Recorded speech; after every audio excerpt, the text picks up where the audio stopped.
नमस्कार साथियों, Suresh commerce classes के ऑनलाइन चैनल में आपका स्वागत है। कैसे हैं आप लोग? उम्मीद करते हैं अच्छे होंगे। तो पिछले कल के वीडियो में हम लोग पढ़े थे व्यावसायिक वातावरण के बारे में, उसके प्रकार के बारे में। आज हम लोग पढ़ेंगे व्यावसायिक वातावरण के विशेषता, व्यावसायिक वातावरण के महत्व और व्यावसायिक वातावरण के आयाम। ये 3-4 टॉपिक को कवर करेंगे। तो इस तरह से हम लोग पढ़ते हैं और स्टार्ट करते हैं। पिछला जो वीडियो आपको छूट गया है वो प्लेलिस्ट में जा कर के देखिए और डिस्क्रिप्शन में प्लेलिस्ट में जाइए और प्लेलिस्ट में देखिए। सारा वीडियो आपको टॉपिक बाय टॉपिक मिल जाएगा, उसको कवर करने की प्रयास कीजिए। और हमारा वीडियो कहाँ, यदि चैनल को सब्सक्राइब नहीं किए हैं तो सब्सक्राइब कर लीजिए, ताकि कोई भी वीडियो मैं अपलोड करूँ तो आपको नोटिफिकेशन मिलता रहे। और वीडियो को देखिए, लाइक कीजिए, सब्सक्राइब कीजिए, शेयर कीजिए और कमेंट जरूर कीजिए। कमेंट से ही हमारा एनर्जी बढ़ेगा और कार्य करने की क्षमता में वृद्धि होगा। तो कमेंट जरूर कीजिए। तो आइए बिना चलते हैं हम लोग 2 क्वेश्चन। पहला क्वेश्चन लेते हैं व्यावसायिक वातावरण। पहला लेते हैं व्यावसायिक वातावरण की विशेषता, व्यावसायिक वातावरण। दूसरा लेते हैं व्यावसायिक वातावरण के महत्व। तीसरा व्यावसायिक वातावरण के आयाम। और इसमें एक होता है NEP, इसके बारे में पढ़ेंगे। तो हम इस वीडियो के माध्यम से कुल 4 टॉपिक को कवर करेंगे। तो चारों टॉपिक में सबसे पहला है व्यावसायिक वातावरण की विशेषता। तो व्यावसायिक वातावरण के बारे में आप जो चीज़ जानते हैं वो उसके बारे में लिखिए। वो सारा क्या हो जाएगा, उसकी विशेषता हो जाएगा। क्या हो जाएगा? व्यावसायिक वातावरण के विशेषता।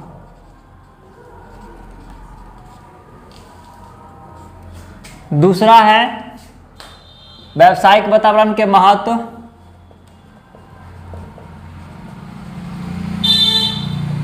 वातावरण के महत्व।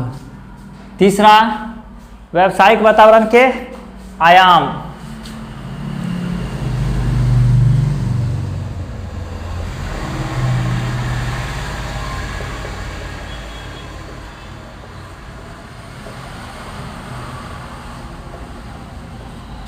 और एक है NEP, न्यू इकोनॉमिक पॉलिसी, नई आर्थिक नीति। न्यू इकोनॉमिक पॉलिसी, नई आर्थिक नीति।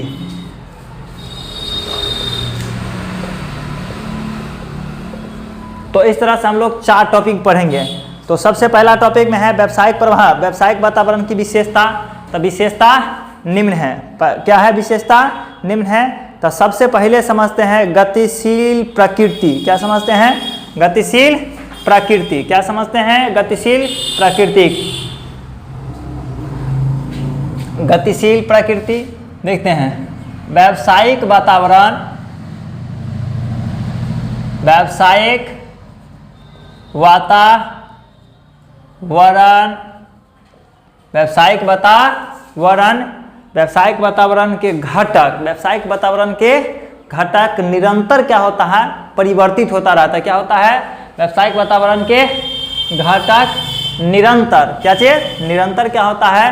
परिवर्तित होता रहता है, बदलता रहता है। इसीलिए हम लोग इसे क्या कहते हैं? गतिशील प्रकृति को कहते हैं। क्या कहते हैं? तो इसको थोड़ा हम लोग बढ़िया से लिख लेते हैं। तो पॉइंट लिख लेते हैं। सबसे पहले गतिशील प्रकृति। क्या लिख लेते हैं?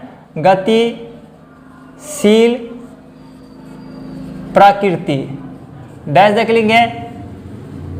इसके घटक हमेशा परिवर्तित होता रहता है, इसीलिए इसे क्या कहते हैं? गतिशील प्रकृति के कहते हैं।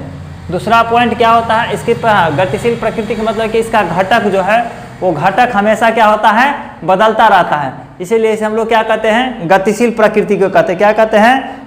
गतिशील प्रकृति के होता है। दूसरा है अनिश्चितता। इसका कोई निश्चित नहीं होता है। क्या होता है? अनिश्चितता। डैश देके लिखेंगे। व्यावसायिक वातावरण, व्यावसायिक वातावरण व्यावसायिक वातावरण क्या होता है? अनिश्चित होता है, इसका पूर्वानुमान नहीं लगाया जा सकता है। लिखेंगे यह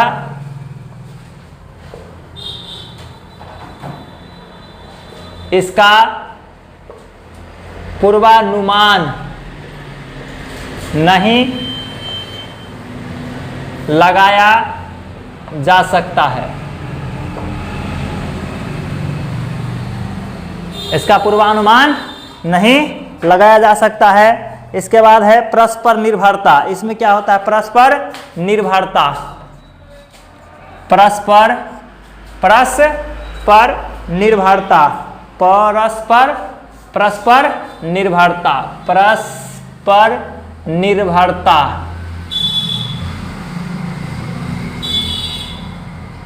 परस्पर आधारित भी कह सकते हैं, निर्भरता भी कह सकते हैं। परस्पर निर्भरता, तो इस तरह से परस्पर निर्भरता लिखेंगे। इसके घटक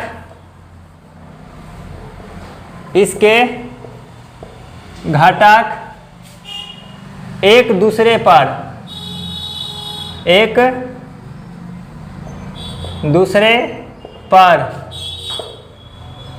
आधारित होता है। एक दूसरे पर क्या होता है? आधारित होता है। तो पहला पॉइंट हम लोग पढ़े गतिशील प्रकृति, दूसरा पढ़े अनिश्चितता, तीसरा पढ़े परस्पर निर्भरता। तो गतिशील में, और चौथा पॉइंट है जटिलता या कठोरता भी कह सकते हैं। क्या कह सकते हैं? जटिलता या कठोरता। तो जटिलता डालते हैं, क्या डालते हैं? जटिलता। तो जटिलता में क्या हो जाता है सो देखते हैं हम लोग। जटिलता में लिखते हैं यह अनेक घटकों से मिलकर बना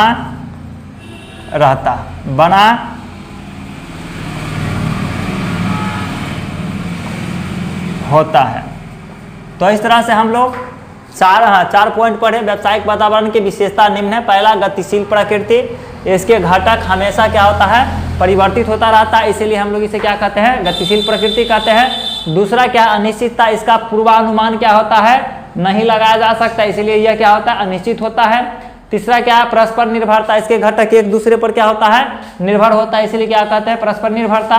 तीसरा क्या है? जटिलता, यह अनेक घटकों से मिलकर बना होता है, इसीलिए इसे क्या कहते हैं? जटिलता कहते हैं। अब इसके महत्व को जानते हैं। क्या जानते हैं? महत्व को। तो महत्व क्या है? निम्न है। सबसे पहला जानते हैं, क्या जानते हैं? सबसे पहला जानते हैं। तो पहला में क्या है? पहला में क्या है? तो पहला में जानते हैं हम लोग, पहला में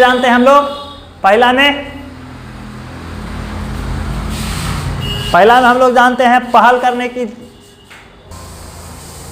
तो विशेषता हम लोग पढ़े थे। विशेषता के बाद महत्व देखते हैं। व्यावसायिक वातावरण के महत्व में देखिए पहलकर्ता के लाभ है। वीडियो अति लॉक है ना, लाइट ऊपर में हैं। व्यावसायिक वातावरण के विशेषता पढ़ लिए थे। विशेषता में गतिशील प्रकृति था, अनिश्चितता, परस्पर निर्भरता, जटिलता था। अब व्यावसायिक वातावरण के महत्व। तो महत्व में क्या है? पहलकर्ता के लाभ। पहलकर्ता के लाभ का मतलब है कि जब आप कोई काम कर रहे हैं और उस पर बार बार आप देख रहे हैं, तो कोई भी चीज़ होगा तो उसकी जानकारी पहले आपको मिल जाएगी। तो यही क्या होता है? पहलकर्ता के लाभ होता है। मतलब कोई भी चीज़ आपको होने वाला है तो उसके प्रारंभ में भी आपको क्या चल जाएगा? पता चल जाएगा। इसे क्या कहता है? पहलकर्ता के लाभ। तो इसीलिए पहलकर्ता मतलब पहरा देना। तो पहरा देगा तो उसका लाभ होगा कि कोई भी चीज़ होगा तो उसको पहले आपकी जानकारी हो जाएगी। तो पहलकर्ता का लाभ। दूसरा है चेतावनी का संकेत। जब भी कोई यहाँ घटना होने वाला हो तो उसका संकेत आपको क्या हो जाएगा? मिल जाएगा पहले। तो इसीलिए आप सचेत हो जाइएगा। अगला क्या है? उपयोगी संसाधन। बार बार इस वातावरण को बार बार दोहराने से तब वातावरण के चारों तरफ से क्या हो जाता है? जो हमें उपयोगी के संसाधन है, उपयोग के संसाधन क्या होते हैं? एकत्रित कर लेते हैं। इसके बाद है कार्य नीति का आधार। जो हम लोग कार्य करते हैं उसको क्या बनाते हैं? नीति बनाते हैं। तो उस नीति का आधार किससे मिलेगा? व्यावसायिक वातावरण से, कि हमारे चारों तरफ में किस तरह के लोग हैं, किस तरह के सामान चाहिए, किस तरह का नीति अपनाना चाहिए। अगला है निरंतर सीखना। व्यावसायिक वातावरण से क्या होता है, निरंतर सीख मिलती है। चारों तरफ की वातावरण से हमें क्या होता है, निरंतर सीख मिलती है। इस तरह से व्यावसायिक वातावरण के आयाम तनिम है, आर्थिक वातावरण, राजनीतिक वातावरण, सामाजिक वातावरण, वैधानिक वातावरण, तकनीकी वातावरण। जो अर्थव्यवस्था से संबंधित है आर्थिक वातावरण, जो राजनीतिक से संबंधित है राजनीतिक वातावरण, जो सामाजिक से संबंधित है सामाजिक वातावरण, जो विधान कानूनी तौर तरीका से संबंधित है वैधानिक वातावरण, और जो तकनीकी ज्ञान से, जो टेक्निकल से संबंधित है उसे तकनीकी वातावरण।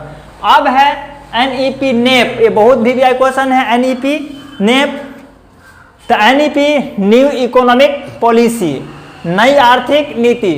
तो जब डॉक्टर वित्त मंत्री डॉक्टर मनमोहन सिंह था, उस समय के उसके नेतृत्व में क्या हुआ, विकास की गति को तेज करने के लिए आर्थिक सुधार की नीति बनाई गई, जिसे हम क्या कहते हैं, नई आर्थिक नीति या नेप कहते हैं। इसके 3 अंक अपनाया गया। पहला था उदारीकरण, दूसरा था निजीकरण, तीसरा था वैश्वीकरण। उदारीकरण में क्या था, निजीकरण में क्या था, वैश्वीकरण में क्या था। तो उदारीकरण में था कि व्यापार को स्वतंत्र रूप से करने के लिए आज़ादी दिया जाए। उदारीकरण के अंतर्गत व्यापार को स्वतंत्र रूप से करने की आज़ादी दिया गया, तो वो उदारीकरण के अंतर्गत रखा गया। निजीकरण के अंतर्गत व्यवसाय के संपूर्ण स्वामित्व किसी एक व्यक्ति या किसी निजी व्यक्ति के हाथ में दिया गया, तो इसे हम लोग निजीकरण के अंतर्गत रखे गए।